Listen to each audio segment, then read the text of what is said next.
Welcome to the podcast. Today we're diving into a spicy political headline about how MTG, Marjorie Taylor Greene, apparently threw Trump under the bus as he ditched her. Wow, that headline definitely grabs attention. Reminds me of an unexpected plot twist in a political drama. Absolutely. And it's like, a real life political soap opera. The whole situation um, centers on MTG hinting that she might leave the Republican Party because of how she's being treated by figures close to Trump, like MAGA Mike Johnson, Loomer, and Mark Levin. So, wait, just to clarify, it seems she's upset with Trump's inner circle more than Trump directly? Yeah, exactly. Though it's a bit of both, really. On one hand, there's the suggestive notion that Trump's allies are sidelining her, and on the other, she's throwing shade at Trump for not being more supportive. Right? That's a fascinating dynamic, sort of like being caught between a rock and a hard place. What do you think is driving this tension? Well, it seems that MTG is feeling left behind, especially in a party where loyalty is, kind of expected. She's been a controversial figure herself, but now it's like the whole party is treating her like a loose cannon. And, it kind of flips the script when Trump, who was once a major political mentor to her, is now being accused of ditching her. Exactly, it's a twist. It's like, imagine you're in a band and your lead singer suddenly decides to ignore the guitarist who's always been in the spotlight. It's a massive shift. Yeah, right. And it raises the question, is this a sign of deeper ideological fissures or just personal politics getting messy? It could be a bit of both, honestly.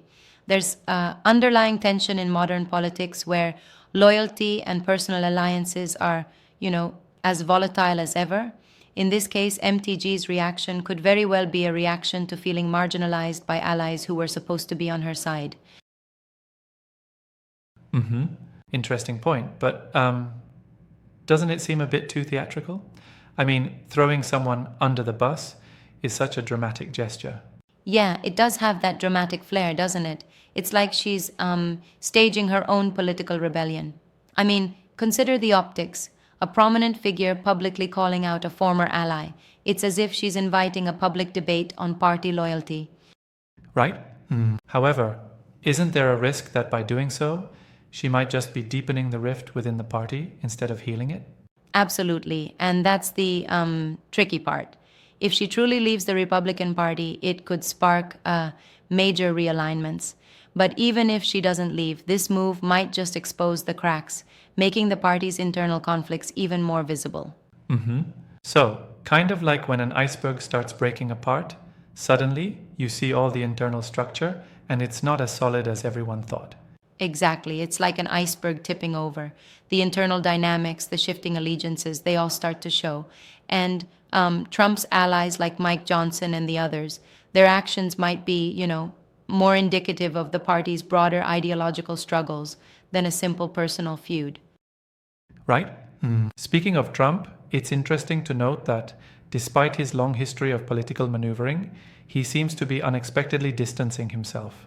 Yep, that's a big part of the story. Trump's long-standing role as a unifier for a segment of the party appears in this instance to be crumbling. And that creates questions about where his own loyalties lie, or whether his support even matters anymore in that circle. And it really challenges the narrative that Trump, as a kingmaker, is always indispensable, doesn't it? It sure does. It's like the old adage of a friend in need is a friend indeed, except it seems like he's nowhere to be found when a friend needs him. Now, one might argue that her frustration is not entirely justified. After all, political alliances can be fickle. True, but think about it. If you're in such a volatile environment where alliances shift at the drop of a hat, then feeling abandoned is a natural reaction. I mean, it's understandable from a personal perspective, even if on the grand political stage, it might be just business as usual. I see what you're saying. On one hand, it's a calculated political move, and on the other, it's a very human reaction to feeling sidelined. Exactly. And let's not ignore the media's role here. This story is being amplified by networks like Made Us Touch. They're framing a bit sensational with titles like MTG throws Trump under the bus as he ditches her, adds another layer of political theater. Right? That's a good point. The media isn't just reporting, they're shaping perceptions.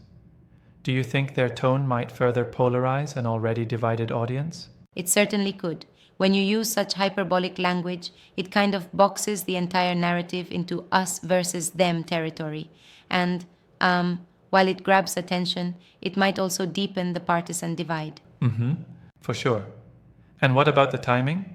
This report from Midas Touch comes at a moment when party lines are already being redrawn, isn't it? Right, and that's crucial. Timing matters a lot in politics. The report, coming as it does, might be setting the stage for further schisms. MTG's remarks could be seen as a precursor to a larger shift in party allegiance, or it might just be a flashpoint in the ongoing drama. Yeah, it sounds like this could be the beginning of a realignment, or at the very least, a wake-up call for some within the party to reassess their loyalties. Absolutely. It's like a litmus test for internal party dynamics. And one might even argue that these moments, where key players openly call each other out, could lead to lasting changes in political alignments. Yet, I have to ask, don't you think it might also be a bit of an overreaction? I mean, politics has always been messy, and conflicts aren't exactly new. That's a fair challenge. I mean, sure, political betrayals are not unheard of, but what makes this particularly noteworthy is the stature of the individuals involved. When a figure as prominent as MTG hints at leaving the GOP, it's not just a personal spat, it's a statement. Right? That definitely adds weight. And sometimes, as dramatic as it seems, such moments can serve as catalysts for broader introspection within a party. Exactly, it's like shaking things up. If some members start questioning where their values align, it might pave the way for new leadership or even ideologies. Yeah, and in today's political climate, where every gesture is scrutinized to death, even a small move can have cascading effects. You got it. And remember, this isn't happening in a vacuum. The dynamics among Trump and the established conservative figures are already under a microscope. Every sidelined ally and every public rebuke paints a bigger picture of a party in turmoil. It's like watching a high-stakes game of chess, where every move is calculated and yet sometimes utterly unpredictable. Exactly. It's like, one of those moments where you have to pause and think, what's the real story behind the theatrics? And if history tells us anything, these dramatic shifts often lead to long-term consequences for political movements. Right? For sure. In the end, whether MTG's actions are seen as a strategic power play or just a reaction to feeling abandoned, it's clear that the internal conflicts within party ranks are far from over. Absolutely. And as we continue to see these developments unfold, it'll be interesting to watch if this sparks further realignment or how influential figures might respond moving forward. Well, that was a deep dive into some turbulent political waters. Thanks for breaking it down so engagingly. Anytime. Let's keep our eyes peeled for what the next move will be in this ever-evolving political chess match.